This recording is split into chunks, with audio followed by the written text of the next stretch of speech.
I never thought I'd be here, sitting in the living room of what used to be our house, feeling like a stranger in my own life. My name is Emily, and just a few months ago, I was living what I thought was a happy life with my husband, Mark. We were the couple everyone envied, or so I believed. Mark, once a charming and attentive man, had become someone I hardly recognized. His once warm eyes now seemed cold and distant. It all changed after my dad passed away. Dad was my rock, and losing him felt like losing a part of myself. But for Mark, it seemed like an opportunity.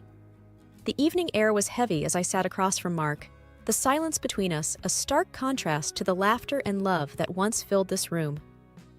"Are you even listening to me, Emily?" Mark's voice, sharp and impatient, broke the silence. I looked up, meeting his gaze. "Yes, I'm listening," I replied, my voice barely above a whisper. "It's simple. I want a divorce. I've already talked to a lawyer. This house, it's mine. You need to start looking for somewhere else to live." His words hit me like a ton of bricks. I had sensed the growing distance between us, but divorce? I was speechless. "You can't be serious, Mark. After all these years, you're just going to throw everything away?" I finally managed to say, my voice tinged with disbelief. Mark leaned back in his chair, a cold, unfazed look on his face. "It's not just throwing away, Emily. It's moving on. I've been feeling trapped in this marriage, and now, with your dad gone, I see no reason to continue this charade." I felt a mixture of anger and heartbreak. How could he be so cruel, so heartless? My father was gone, and now Mark, the man I had loved and trusted, was abandoning me too. "I don't understand you, Mark. You used to be so different, so caring. What happened to us?" Mark let out a sarcastic laugh. "Oh, please. Spare me the drama, Emily. You should start packing. The sooner you're out, the better." I sat there, stunned and hurt, trying to process everything. This wasn't just the end of our marriage. It was the shattering of an illusion, the illusion of a happy life that I had clung to for so long. And now I was alone, with nothing but memories of a love that turned out to be nothing but a facade. My life, already hanging by a thread, spiraled further into chaos with the arrival of Mrs. Harwood, Mark's mother. She moved in unannounced, bringing with her an air of hostility that choked the already tense atmosphere of the house. "Emily, I expect you to behave appropriately while I'm here," Mrs. Harwood declared, her voice sharp as she settled into the living room, making it clear that she considered herself in charge. I tried to reason with her. "Mrs. Harwood, I understand this is a difficult time for everyone, but I assure you, I have no intention of causing trouble." She fixed me with a cold stare. "Trouble seems to follow you, dear. I've seen how you and Mark have been living. It's no wonder my son wants a divorce." Her words cut deep, but I wasn't about to let her walk over me. "Mark and I are adults. We'll handle our matters ourselves. Your interference isn't needed." She scoffed. "Interference? I'm protecting my son from your manipulative ways. You've done enough damage already." The days that followed were a blur of constant snide remarks and belittling comments from Mrs. Harwood. She criticized everything from the way I dressed to the way I cooked. It felt like she was trying to erase my presence from the house. One evening, as I was preparing dinner, she came into the kitchen. "You're using too much salt. Don't you know anything about cooking?" I clenched my jaw, trying to keep my cool. "I've been cooking for myself and Mark for years. He's never complained." "Well, he's too kind to say anything, but I'm not. You're ruining his health with your terrible cooking." I couldn't believe the audacity of this woman. "Mrs. Harwood, I appreciate your concern, but I can manage." She leaned against the counter, watching me like a hawk. "You can manage, can you? We'll see how long that lasts." Every interaction with her was an exercise in restraint. She had an opinion on everything and wasn't afraid to voice it, loudly and often. It was like she was trying to provoke me, to push me to my breaking point. Mark, for his part, did nothing to ease the tension. He avoided being in the same room with us, leaving me to fend for myself against his mother's relentless attacks. It was clear he had no intention of standing up for me, not anymore. One morning, as I sat at the breakfast table, Mrs. Harwood sat across from me, her eyes cold and calculating. "You know, Emily, it's not too late to leave gracefully. You could save yourself a lot of trouble." I met her gaze, my resolve hardening. I have as much right to be here as you do, Mrs. Harwood. I'm not leaving until the divorce is finalized. She smirked. Stubborn, aren't you? Well, we'll see how long that lasts. Mark doesn't want you here, and neither do I. You're just a guest, and guests can be asked to leave.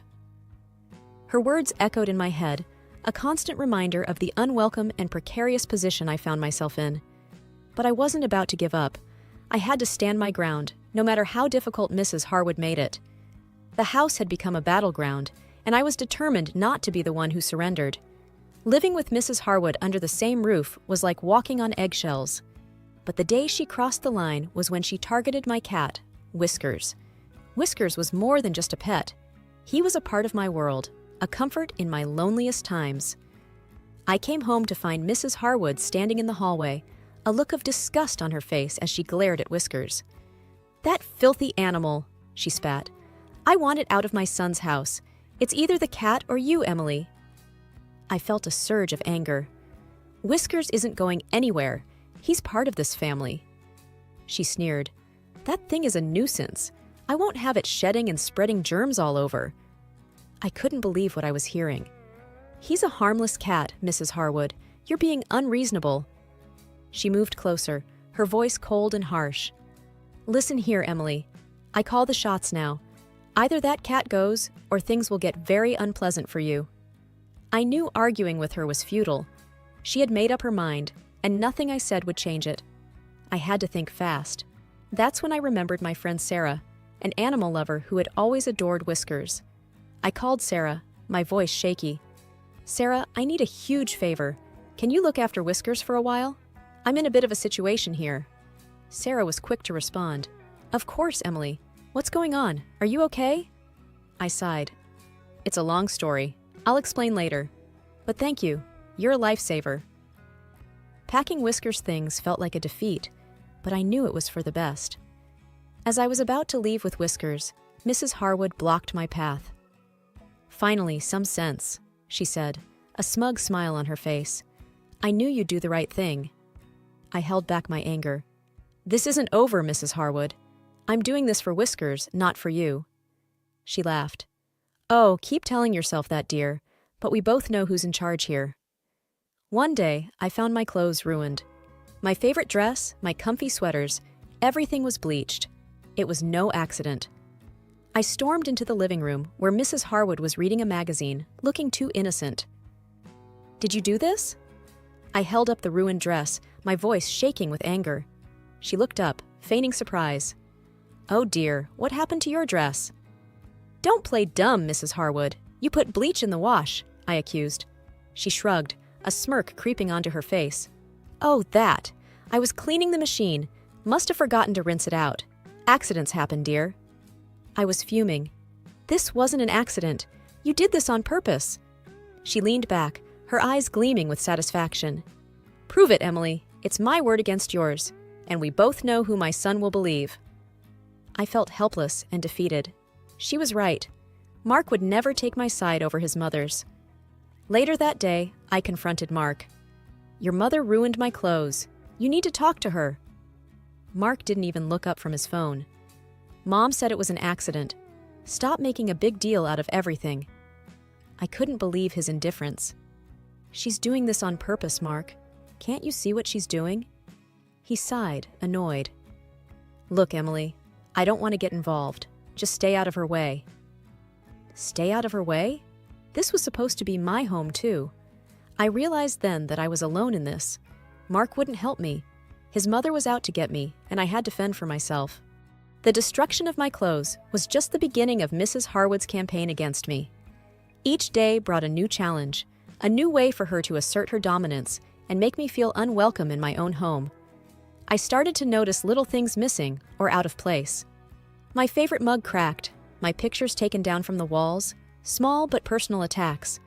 It was a psychological game, and she was playing to win. One evening, I came home to find the living room in a mess. My books were scattered on the floor, pages torn.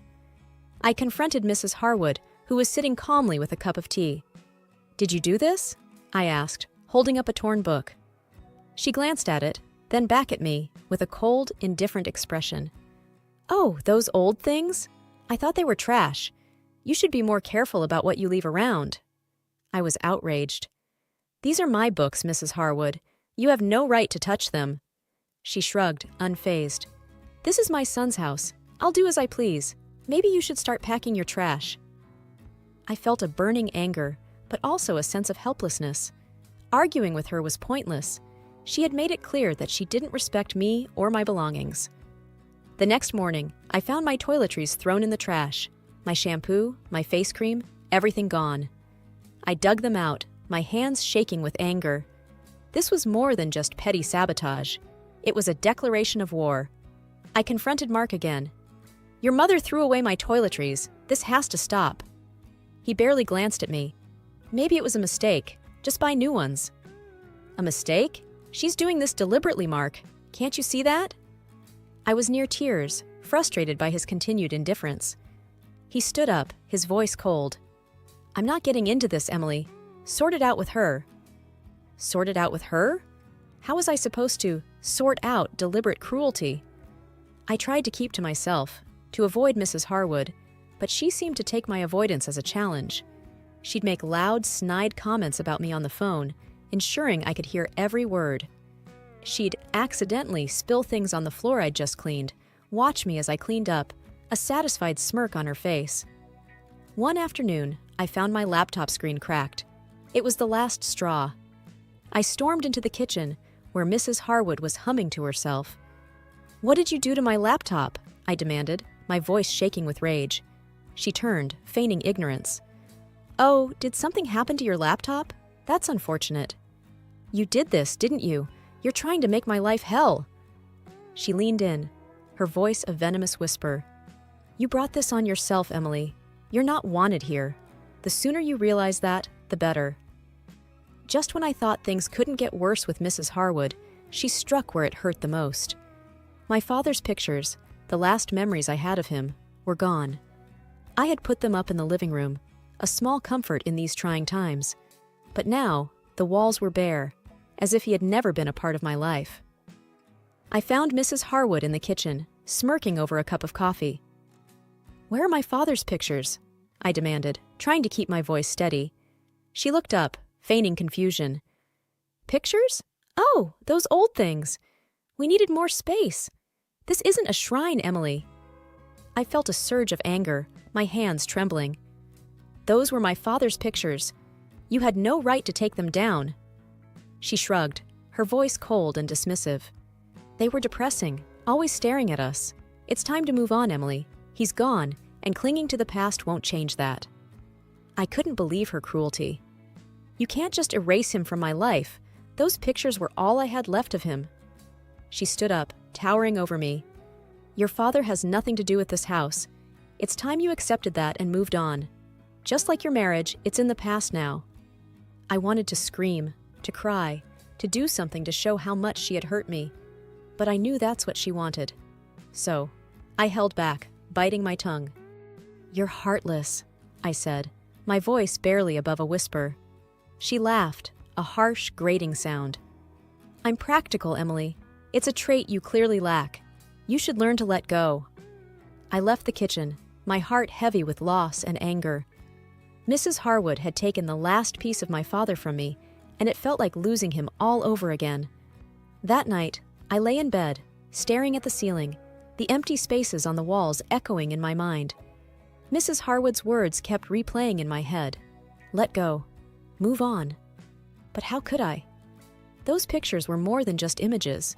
They were a connection to my father, a reminder of his love and presence in my life. I knew then that this was more than just a battle over living space. It was a fight for my memories, my past, and my identity. Mrs. Harwood had declared war on the most personal parts of my life, and I couldn't let her win. I had to find a way to fight back, to reclaim my father's memory and my right to mourn him. It was a battle I couldn't afford to lose. Just when I thought all hope was lost, a call from a notary changed everything. I was sitting in my room, trying to muster the strength to face another day with Mrs. Harwood, when my phone rang. "Mrs. Emily Harwood? This is John Carter, the notary handling your father's will. We need you to come in to discuss some important matters," the voice on the other end said. I was taken aback. My father's will? I wasn't aware he had left anything. Yes, he did. It's quite urgent. Can you come in today? Mr. Carter's tone was serious. I agreed, curiosity and a glimmer of hope stirring within me. Maybe this was the break I needed. At the notary's office, Mr. Carter handed me a folder. Your father left you a significant amount of money, Miss Emily, enough to start a new life. I was speechless. My father, always the quiet supporter, had given me a lifeline. And there's something else, Mr. Carter continued, handing me another set of documents. Your father left these for you. He said they were important. I opened the documents, but Mr. Carter stopped me. Perhaps you should look at these in private. They're quite personal. I nodded, clutching the folder tightly as I left the office. Back home, I locked myself in my room and began to read. The documents were records of financial transactions between my father and Mark. My father had lent Mark a significant amount of money, over $200,000. I couldn't believe it. All this time, Mark had been in debt to my father. Was this why he was so eager to divorce me after my father's death? Did he think the debt died with him? I felt a surge of strength. For the first time since this nightmare began, I had the upper hand. My father had given me more than just money. He had given me the power to fight back. I wasn't going to be a victim anymore. I was going to make Mark pay for his deceit and Mrs. Harwood for her cruelty. The tables had turned, and it was my turn to set the rules. Armed with the truth about Mark's debt to my father, I felt a newfound sense of power. The day of the divorce signing, I was ready to turn the tables. As we sat in the lawyer's office, Mark and his mother smirking confidently, I waited for the right moment. Just as Mark was about to sign, I spoke up. Before we finalize this, there's something you should know, Mark, I said, sliding the loan documents across the table. He glanced at them, his smirk fading fast. What's this? I leaned back, feeling in control for the first time in months. That's the debt you owe my father, over $200,000, and now it's owed to me. Mrs. Harwood's eyes widened in shock. What debt? Mark, what is she talking about?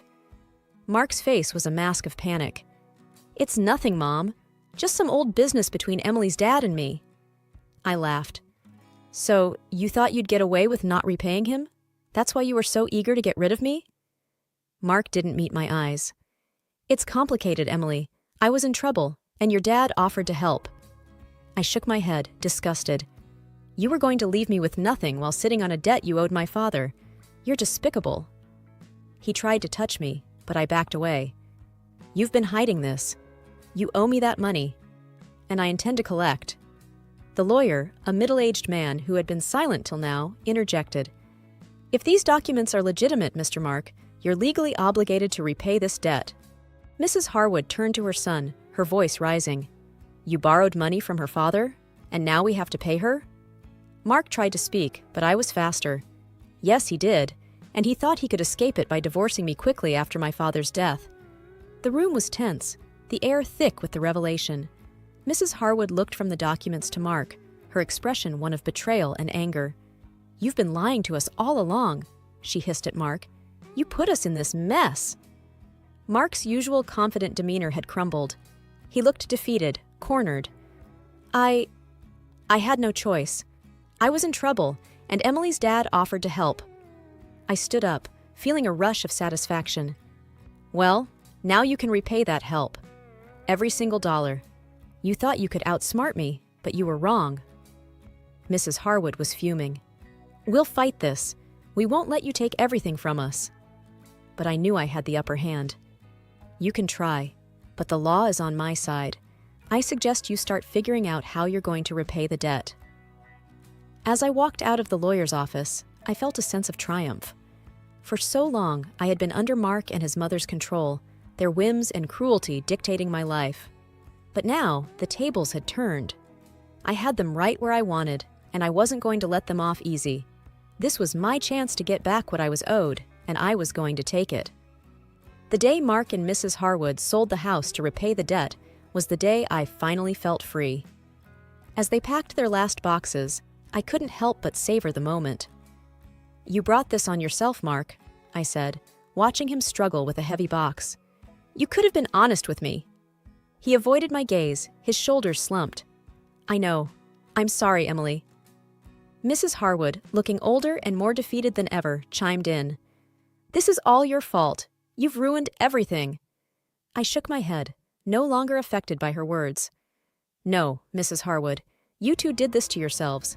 I'm just claiming what's rightfully mine. They left without another word, and I watched as their car disappeared down the road. It was the end of an era, one filled with pain and betrayal, but also growth and resilience. I took a deep breath, feeling the weight of the past months lift off my shoulders. It was time to start anew. With the money from my father and the repaid debt, I bought a small, cozy house, just for me and Whiskers, who I had brought back home. Sitting in my new living room, Whiskers purring on my lap, I called Sarah, my friend who had helped me through the darkest times. Hey Sarah, it's done. I'm finally free, I said, a smile spreading across my face. Sarah's voice was warm and excited. That's amazing, Emily. I'm so proud of you. You've come so far. I looked around my new home, a sense of peace settling over me. I have, and it's all thanks to people like you who stood by me. You deserve all the happiness in the world, Emily. What's next for you? Sarah asked. I thought for a moment. A fresh start, building a life that's truly mine, and maybe helping others who've been through what I have. As I hung up, I realized that this was more than just a new house. It was a new chapter, one where I was in control, free from the shadows of the past. I had not only survived, I had come out stronger. I stood up, Whiskers following me as I walked to the window, looking out at my small garden. It was a new beginning, a chance to rebuild and to find joy in the simple things. I had lost much, but I had gained even more, a sense of self, strength, and the courage to move forward. This was my story, my journey, and it was just beginning.